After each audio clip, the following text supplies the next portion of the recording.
எல்லாருக்கும் வணக்கம். Trade with DP சேனலை பார்த்து கொண்டு இருக்கும் நண்பர்கள் அனைவருக்கும் என்னுடைய மனமார்ந்த நன்றிகள். இது வந்து MACD இண்டிகேட்டர் அப்படிங்கிறது தான் நம்ம இன்னைக்கு பார்க்க போகிறோம். MACD இண்டிகேட்டர் இது வந்து one of the most popular indicator ட்ரேடிங்கில் நிறைய பேர் யூஸ் பண்ணுவாங்க. MACD அப்படின்னா என்னன்னா moving average convergence and divergence அப்படின்னு சொல்லுவாங்க.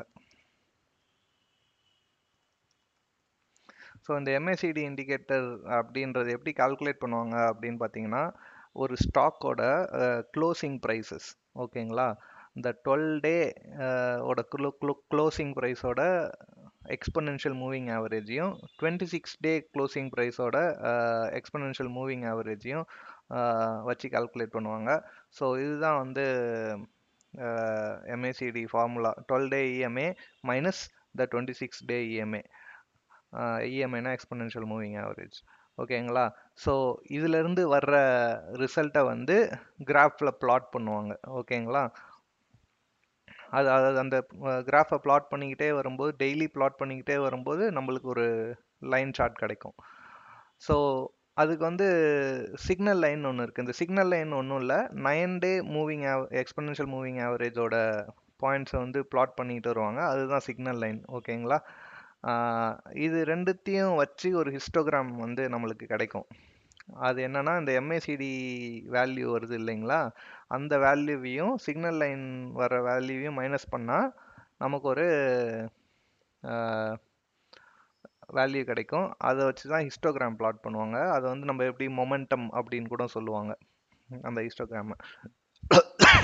சாரி. ஸோ இது நம்ம இன்னைக்கு எப்படி பிளாட் பண்ணுறாங்க, எப்படி நம்ம ட்ரேடிங்க்கு யூஸ் பண்ணலாம் அப்படிங்கிறத வந்து பார்க்க போகிறோம், சரிங்களா. ஸோ இது வந்து எஸ் பேங்கோட சார்ட் நான் எடுத்திருக்கேன். நான் வந்து டே சார்ட் எடுத்திருக்கேன். டே சார்ட் வந்து நான் யூஸ் பண்ணுறதுனால டே சார்ட் எடுத்திருக்கேன். நீங்கள் எப்படி வீக்லி சார்ட் எடுத்து யூஸ் பண்ணுறதுனாலும் பண்ணலாம், இல்லை நீங்கள் என்ன ட்ரேடிங் யூஸ் பண்ணுறீங்களோ அந்த சார்ட் வச்சு யூஸ் பண்ணிக்கலாம். ஸோ இதில் வந்து நான் இப்போ ஒரு MACD போட போகிறேன். MACD அப்படின்னு டைப் பண்ணால் நம்மளுக்கு MACD இண்டிகேட்டர்ஸ் வந்துடும், ஓகேங்களா. ஸோ இதில் பார்த்தீங்கன்னா, இப்போ இந்த சார்ட்டில் வந்து இது வரைக்கும் வந்து அப் ட்ரெண்ட்லேயே வந்துட்டு இருக்கு, பார்த்தீங்கன்னா தெரியுது உங்களுக்கு. ஸோ இந்த இடத்துல வந்து ஒரு பியரிஷ் என்கல்ஃபிங் வந்திருக்கு. ஸோ இங்கே ஒரு ஸ்பின்னிங் டாப் மாதிரி ஒரு கேண்டில் வந்து அதுக்கப்புறம் ஒரு பியரிஷ் என்கல்ஃபிங் வந்திருக்கு. ஸோ இது என்னென்னா, யூஸ்வலாக கேண்டில்ஸ்டிக் பேட்டர்ன்ஸ் தெரிஞ்சவங்க இந்த கேண்டில்ஸ்டிக் பேட்டர்னை வச்சு இது வந்து ஒரு ஷார்ட் செல்லிங் அப்படின்னு ப்ரெடிக்ட் பண்ணிடுவாங்க. ஸோ இதை டபுள் கன்ஃபார்ம் பண்ணுறது எப்படி அப்படின்னாலும் நீங்கள் MACD போட்டிங்கன்னா, MACDயில் இங்கே தெரியுது பாருங்கள் என்ன ஃபார்மேட் யூஸ் பண்ணியிருக்காங்க. 12 day moving average, 26 day moving average, close price வச்சு கால்குலேட் பண்ணியிருக்காங்க. இது வந்து 9 சிக்னல் லைன் வந்து 9 டே. இதை நீங்கள் சேஞ்ச் பண்ணலாமா அப்படின்னு பார்த்தீங்கன்னா சேஞ்ச் பண்ணலாம். ஆனால் எந்த MACDக்காக இருந்தாலும் டிஃபால்ட் வந்து 12, 26, 9 அதுதான் டிஃபால்ட்டு. நீங்கள் இந்த ஃபார்மேட் சேஞ்ச் பண்ணலாமா அப்படின்னாலும் இங்கே போய் சேஞ்ச் பண்ணிக்கலாம். இந்த இடத்துல உங்களுக்கு என்ன ஃபார்மேட் வேணுமோ அதை வந்து நீங்கள் சூஸ் பண்ணிக்கலாம். 12, 26, 9 இல்லை நீங்கள் வேறு ஏதாவது சிக்னல்ஸ் வச்சுருக்கீங்கனாலும் அந்த அந்த லாஸ்ட் டே மூவிங் ஆவரேஜஸ் வச்சு பார்த்துக்கலாம். ஆனால் பை டிஃபால்ட் 12, 26, 9 இதுதான் வந்து கொஞ்சம் நல்லா அக்யூரேட்டான ரிசல்ட்ஸ் கொடுக்கும் அப்படின்றது பை டிஃபால்ட் வச்சுருக்காங்க. ஸோ இதில் பார்த்தீங்கன்னா, இப்போ நான் எப்படி ஐடென்டிஃபை பண்ணுறது அப்படின்னா, ஸோ இந்த ப்ளூ லைன் இருக்குது பார்த்தீங்களா MACDயில், இதுதான் MACD லைனு. இந்த ரெட் கலர் லைன் வந்து சிக்னல் லைன். இதான் 9 டே எக்ஸ்பொனென்ஷியல் மூவிங் ஆவரேஜோட லைன் வந்து இந்த ரெட் லைன் சிக்னல் லைன். இது வந்து இந்த moving average of 12 days minus 26 days. இதுதான் இந்த MACD line, blue colour line, ஓகேங்களா. ஸோ இந்த MACD லைன் வந்து எப்பப்பெல்லாம் வந்து சிக்னல் லைனை மேலே இருந்து கீழே கிராஸ் பண்ணுதோ அப்பெல்லாம் there is a selling pressure அப்படின்னு அர்த்தம். நீங்கள் வந்து ஷார்ட் செல்லிங் போகலாம் அப்படின்னு அர்த்தம். இந்த MACD லைன் எப்பப்பெல்லாம் கீழே இருந்து மேலே சிக்னல் லைனை கிராஸ் பண்ணுதோ அப்போல்லாம் வந்து பையிங் ப்ரெஷர் அதிகமாக இருக்குது. ஸோ நீங்கள் வந்து அது ஒரு பையிங் சிக்னலாக எடுத்துக்கலாம். ஸோ இதை இது இது இது வந்து ப்ராபப்ளி பார்த்தீங்கன்னா அது இந்த இடத்துல பியரிஷ் என்கல்ஃபிங் வந்திருக்கு. இந்த இடத்துல நம்மளுக்கு ஷார்ட் செல்லிங் அப்படின்னு கேண்டில் ஸ்டிக் பேட்டர்னை வச்சு சொல்லலாம். டபுள் கன்ஃபார்ம் பண்ணுறதுக்கு எப்படி பண்ணலான்னா, இந்த MACD லைன் பார்த்தீங்கன்னா கீழே சிக்னல் லைனை நோக்கி வந்துகிட்டே இருக்குது. இந்த இடத்துலயே நீங்கள் ப்ரெடிக்ட் பண்ணிக்கிறீங்க அது கிராஸ் ஆக போகுது அப்படின்னு. அந்த இடத்துல நீங்கள் ஒரு ஷார்ட் செல்லிங்கை போட்டிங்கன்னா அதுக்கப்புறம் பார்த்தீங்கன்னா ஃபுல்லாக இறங்கிட்டு தான் வந்திருக்கு.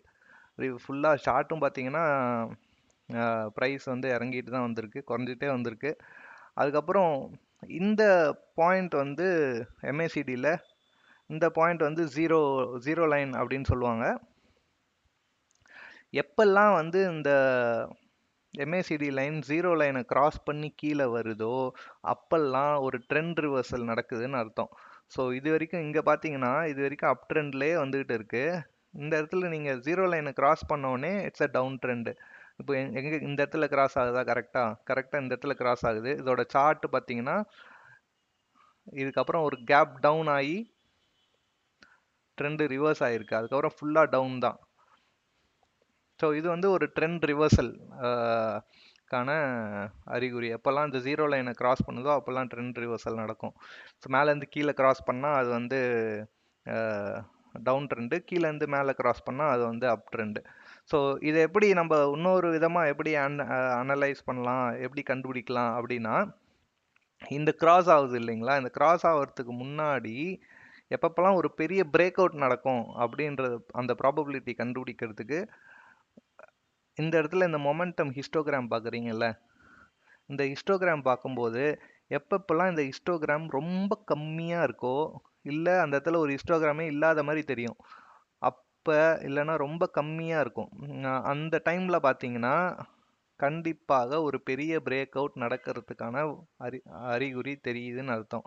ஸோ இந்த இடத்துல பார்த்தீங்கன்னா ஒரு பெரிய ஹிஸ்டோகிராம் மொமெண்டமே இல்லை. ஸோ அந்த மொமெண்டம் கம்மியானதுனால கண்டிப்பாக அதுக்கு அடுத்து பார்த்தீங்கன்னா ஒரு பெரிய பிரேக் அவுட் நடந்திருக்கு.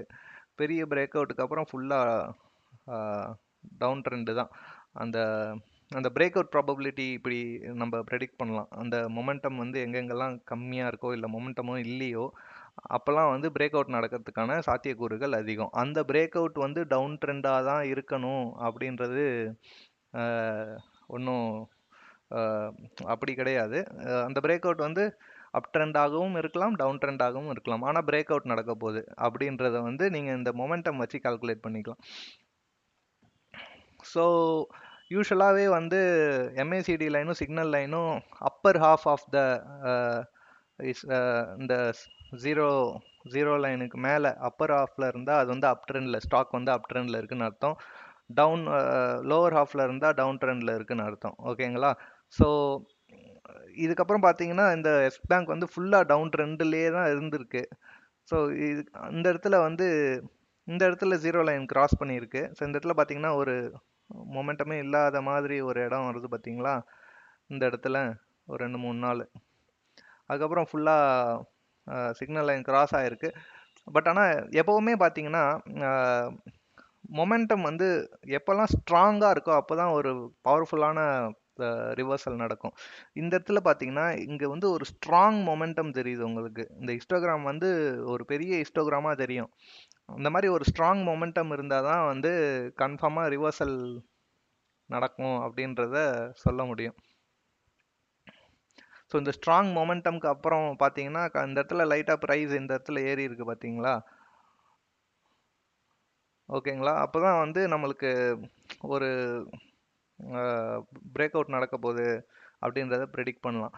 நீங்கள் அதே மாதிரி எப்பப்பெல்லாம் நீங்கள் ட்ரெண்ட் ரிவர்சல் பார்க்குறீங்களோ அப்போல்லாம் வந்து சார்ட்டில் வந்து ஒரு பெரிய ப்ரைஸ் ஆக்ஷன் இருக்கணும். பெரிய ப்ரைஸ் ஆக்ஷன்னா எப்படின்னா, ஸோ இந்த இடத்துல பார்த்தீங்கன்னா இந்த இடத்துல ஒரு பியரிஷ் என்கல்ஃபிங் நம்ம பார்த்தோம். இந்த பியரிஷ் என்கல்ஃபிங்க்கு அப்புறம் பெருசாக ஒரு பெரிய ஆக்ஷனே இல்லை. இந்த இடத்துல இருந்து தான் ஒரு ஸ்ட்ராங் டவுன் ட்ரெண்ட் பார்த்தோம். அதுக்கப்புறம் வந்து ஃபுல்லாக இறங்கிட்டே தான் இருக்குது. மீதி இடத்துலலாம் பார்த்தீங்கன்னா இது வந்து ஒரு கன்சிடரபிளான டவுன் ட்ரெண்டே, ஒரு ப்ரைஸ் ஆக்ஷனே கிடையாது. எல்லாம் சின்ன சின்ன கேண்டில்ஸு, ஸ்மால் கேண்டில். அதாவது நான் என்ன சொல்கிறேன், கேண்டிலோட பாடி வந்து நல்ல வால்யூம் பெருசாக இருக்கணும். அப்படி இருந்தால் தான் நம்ம வந்து அடுத்த ரிவர்சல் எப்போ அப்படின்றது எதிர்பார்க்க முடியும். ஸோ இது வந்து டவுன் ட்ரெண்ட்லேயே தான் இருக்குது. இன்னும் அப் ட்ரெண்டுக்கான எந்த அறிகுறியும் இல்லை. அப் ட்ரெண்ட் எப்போ வரும்னா ஸ்ட்ராங்கான க்ரீன் கேண்டில்ஸ் எப்பப்பெல்லாம் மேலே வருதோ அப்போ தான் அப் ட்ரெண்ட் கிடைக்கும். ஸோ இந்த கேண்டில்ஸ்டிக் பேட்டர்ன்ஸ் தெரிஞ்சிருந்தால் இதை வந்து கம்பைன் பண்ணி நம்ம MACD கூட ஈஸியாக ஐடென்டிஃபை பண்ணிடலாம். ஸோ MACD பொறுத்த வரைக்கும் இதை தனியாக அனலைஸ் பண்ணால் நிறைய ஃபால்ஸ் பாசிட்டிவ் சிக்னல்ஸ் கிடைக்கும். ஸோ இதை வந்து எப்போவுமே தனியாக அனலைஸ் பண்ணக்கூடாது. MACDயை வந்து வேறு ஏதாவது இண்டிகேட்டர்ஸு, கேண்டில்ஸ்டிக் பேட்டர்ன்ஸு அது கூடலாம் சேர்த்து கம்பைன் பண்ணி நம்ம யூஸ் பண்ணலாம். இது வந்து ஒரு நல்ல ரிசல்ட் கொடுக்கும். டபுள் கன்ஃபர்மேஷன் பண்ணிக்கலாம். 2-3 கேண்டில்ஸ்டிக் பேட்டர்ன்ஸு இல்லை இண்டிகேட்டர்ஸ், வேறு ஏதாவது உங்களுக்கு இண்டிகேட்டர்ஸு அந்த மாதிரிலாம் வச்சு டபுள் கன்ஃபார்ம் பண்ணிக்கலாம். ஸோ இப்படி தான் வந்து MACD யூஸ் பண்ணணும். வீடியோ பார்த்த அனைவருக்கும் நன்றி. கொடுத்த தகவல்கள் அனைத்தும் பயனுள்ளதாக இருக்கும் என்று நம்புகிறேன். மேலும் பல தகவல்களை தெரிந்து கொள்ள ட்ரேட் வித் டிபி சேனலை சப்ஸ்கிரைப் செய்யவும். நன்றி.